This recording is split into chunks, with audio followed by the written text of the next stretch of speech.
Today I need you to embrace what comes hard. Today I need you to accept the challenge. Today I need you to fall in love with the process.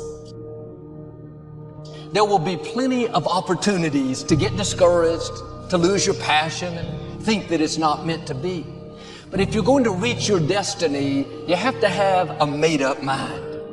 If you give up after the first time or the 5th time or the 30th time, what that really means is you didn't want it bad enough. There should be something you're believing for, that you are relentless. You are not moved by how impossible it looks. You're not discouraged by how long it's taking.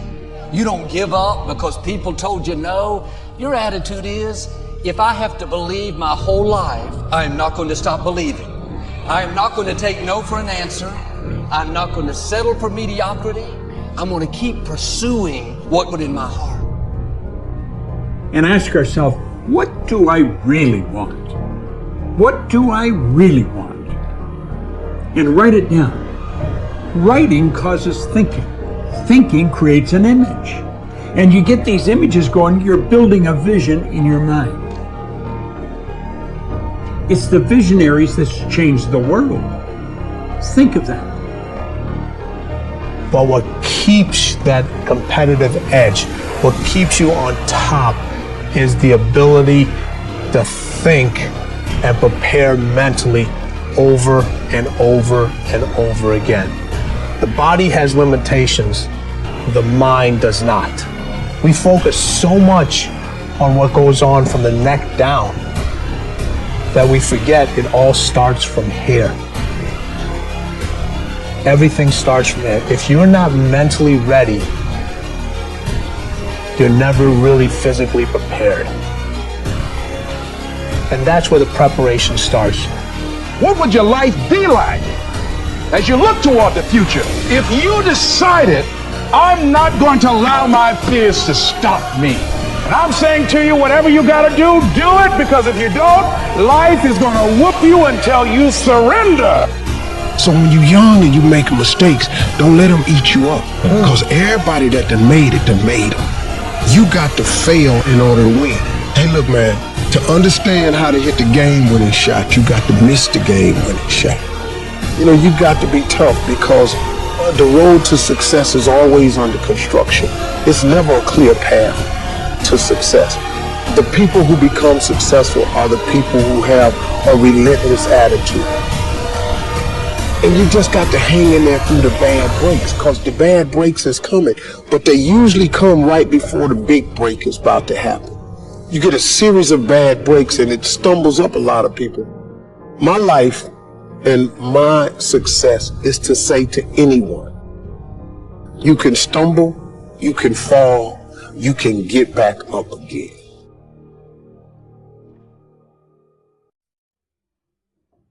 No matter what you face, no matter how bad it is going to be, when there is a challenge, and by a challenge I mean anything in life, any challenge, anything that you're facing, the only way to overcome the challenges that you face is to start walking. Take that step every day. No matter what you are facing, get up and start walking.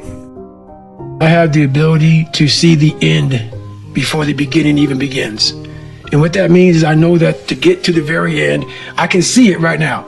So before I went to Buds and I was losing all this weight, I saw myself walking across the stage at 191 pounds. That's what I had to get to get into the door. I saw myself 6 months, a year later, wherever it's going to take me to do it. I saw myself walking across that stage, getting that certificate of graduation from Buds. And I was able to be there at 300 pounds. And that feeling that I was nowhere near that feeling, I was able to put myself there 1,000,000 times every day. And that feeling of like, my God, that is going to feel amazing. That's what made me suffer. That's what allowed the pain to be real and say, this is worth it. I want to feel for this next 18 months. It took me 18 months to finally become a Navy SEAL, to finally, just get through buds. 18 months, it's 6 months. It took me 18.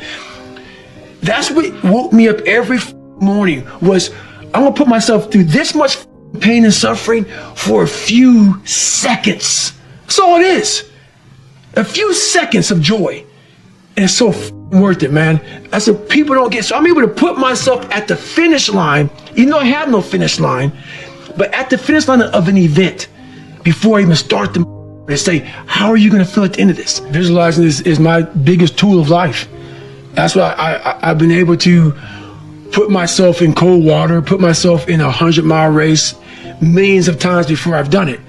And I'm able to go through the race and see how I'm going to feel at mile 50. Almost to the exact feeling. Right, so when it comes up, it's no surprise. It's no surprise. I've already done this a million times. I recommended the last time I was here, the little book, Richest Man in Babylon, and I said, I've lectured now to over 3 million people. Guess how many have actually gone and got this little book? Answer, very few. My best guess is 10%. Such an easy thing to do. This little book, number one, is easy to find. Number two, it's easy to buy. The most you can pay for it, $6, $7, $8. You can borrow that from your kids. But if it's easy to find and easy to buy, and if it's easy to read, why wouldn't everybody go get it? We don't know. I don't know. Nobody knows. Here's how profound it is. Some do and some don't. Now here's the numbers. About 10% do. We don't know the mystery of that. And I'm telling you, 10 years from now, those numbers will still be the same. The numbers don't change. Only the faces change. I used to belong to the 90% who couldn't be bothered even if it was easy. How many people have a library card? Answer, 3%. 97% couldn't be bothered. Guy specializes in happy hour, but he doesn't have a card. And now readily and quickly blames the government and blames his company and blames the pay scale. Here's my advice to you today. Walk away from the 97%. Don't talk like they talk. Don't go where they go. Don't act like they act. Don't specialize in what they specialize in. Throw away the blame list they cling to. You got to be consciously conscious today, because your environment can hypnotize, mesmerize, and paralyze you. The other thing is, take full responsibility for your life. Oscar Wilde once said, responsibility is what we expect from somebody else. This is very true. Most people dread accepting responsibility. That's just a fact of life, and we can see it in operation every day. We can see ourselves getting hot under the collar when the dentist keeps us waiting, and we're sitting there reading old magazines when our appointment was 30 minutes ago. And we don't stop to think that we forgot to mail in this month's mortgage payment. We can see ourselves growing angrier and angrier because a business contact is supposed to call at noon, and here it is almost 2 o'clock, and the phone still refuses to ring. But we don't stop to think about the calls we ourselves have forgotten to return while we've been so busy fuming. We can see ourselves writing an angry letter to the airline because a flight was delayed, but we don't write an angry letter to ourselves when we're late for something, even though that might not be a bad idea at all. Yes, we can see avoidance of responsibility all the time in both our personal and professional lives. And here's something else we can see just as often. We can see that most people aren't as successful as they wish they were. Do you see there's a connection between these two very common phenomena? I certainly do, and by the end of this session, I hope you'll agree with me. I hope you'll understand that it's in your best interests to take responsibility for everything you do. But that's only the beginning. I'm also going to suggest that many times it's even best to accept responsibility for the mistakes of others, especially when you're in a managerial or leadership role. I can hear you saying, what? Accept responsibility for someone else's mess-ups? Why would I want to do something like that? Well, that's a fair enough question, and over the next few minutes, I'll try to answer it. One of my weak points in my personal life is I don't like technical stuff. So even though I have to be on Twitter and Instagram and Facebook, I don't care for that. So guess what? I find somebody who loves to do that. You know, I find somebody who has a strength where I will have a weakness, and I partner with them. All you're trying to do is get to the goal. No one gets there by themselves. Everybody needs help. Now, when you know what you got going for you, be confident, not cocky. Managing your strengths, knowing what they are, and don't let nobody talk you out of it. And that gets you fight ready. You get fight ready like that. You got to know you. Helps you develop your skills. All the while, you're developing your strength. You just got to keep developing the strength. Don't let anybody talk you up. At the same time, you must work on improving your weaknesses. So I've had to, in spite of myself, get on Instagram, get on Twitter, get on Facebook. I got to do the videos whether I want to or not, because the world is moving to social media. If I had as many followers as Kim Kardashian, I probably wouldn't even have to do this TV show.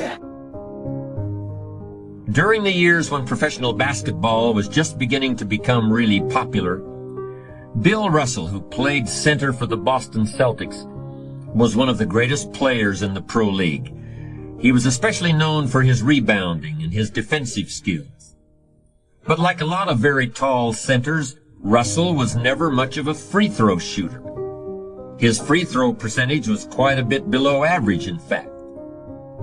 But this low percentage didn't really give a clear picture of Russell's ability as an athlete. And in one game, he gave a very convincing demonstration of this. It was the final game of a championship series between Boston and the Los Angeles Lakers. With about 12 seconds left to play, the Lakers were behind by 1 point, and Boston had the ball. It was obvious that the Lakers would have to foul one of Boston's players in order to get the ball back. And they chose to foul Bill Russell. This was a perfectly logical choice, since statistically, Russell was the worst free throw shooter on the court at that moment. If he missed the shot, the Lakers would probably get the ball back, and they'd still have enough time to try to win the game. But if Russell made his first free throw, the Lakers' chances would be seriously diminished, and if he made both shots, the game would essentially be over. Bill Russell had a very peculiar style of shooting free throws. Today, no self-respecting basketball player anywhere in America would attempt it.